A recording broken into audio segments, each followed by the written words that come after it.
So the context is that, as we all have discussed and we are very well aware, that topical anesthesia is a choice for phacoemulsification in routine, and here we are sitting here and trying to extend the horizon by incorporating other surgeries as well. So we'll see how can we do this vitrectomy and the topical anesthesia. Now there's a sort of small background story here that I was operated a patient for cysticercosis, and then there was some leak from one of the sclerostomies because it was a sutureless surgery. And then next day I had to augment some IOP plus I have to put a suture.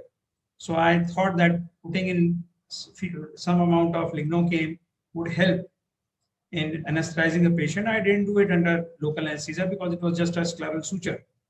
So then the patient claimed that when he was going into the OT, he could see something, and when he came out, he couldn't see anything. And I was puzzled because I didn't do anything to the retina. But then I realized later on that probably in a vitrectomized eye, when I put in intracameral anesthesia, this solution must have percolated into the posterior cavity where the vitreous was missing, and the anesthesia went ahead and anesthetized the retina. So then I realized that this solution can actually anesthetize the retina as well as other tissue of the eye. And because there was a complete recovery the next day, as you can expect out of any local anesthesia, so I was convinced that this is a temporary anesthesia which gives very good anesthetic effect, which lasts only for few hours. So I'm sharing these images of this patient who underwent vitrectomy and followed by intravitreal lignocaine injection. So after having that experience, I thought of using intracameral lignocaine as a tool to anesthetize to the ciliary body, the pars plana, because these structures are lying very close to the zonules. So I expect if I put in some amount of lignocaine as we use intracameral anesthesia and wait for time to percolate it down and anesthetize the pars plana also. So we devised this study where we had selected patients undergoing vitrectomy for various reasons, but excluding retinal detachment because there we would like to see indent and see peripheral retina for possibility of any break. So we excluded those patients and we graded the pain sensation as per the visual analog scale. And these are the results. So there are 114 eyes and majority of them were males. The surgical time was about a half an hour and the pain perceived was on a range of 0 to 9. It was 3. And the range of the pain perceived by all the patients was 0 to 8. And median was 3. And 100, that is 87.7% patients who opted for the same technique, same anesthesia, again, if they are supposed to be operated again.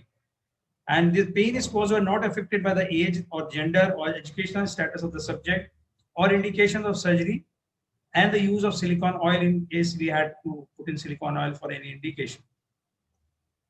So I had this experience, and till then I have been using this technique in majority of my patients.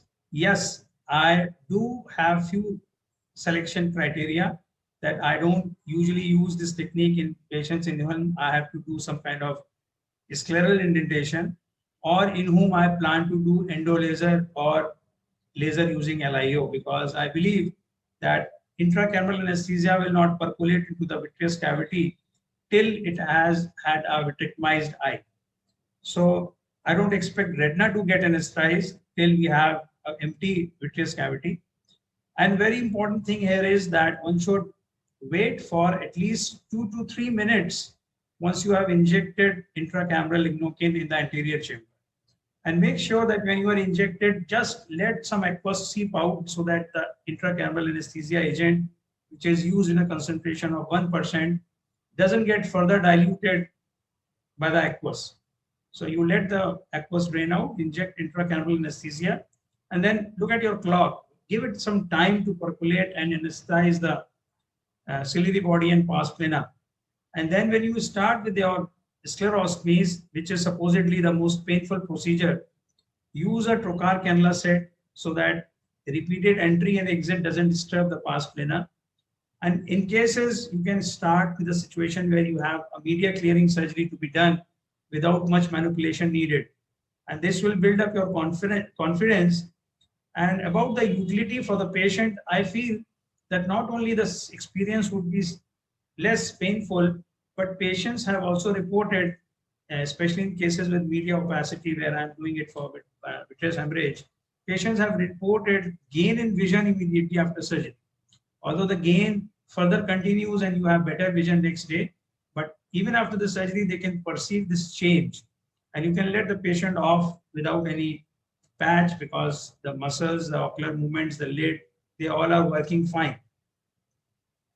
So the conclusion of my talk is that this is possible that we can use, now I have used the word Trojan horse here because this is something like a legend which is supposedly in a battle.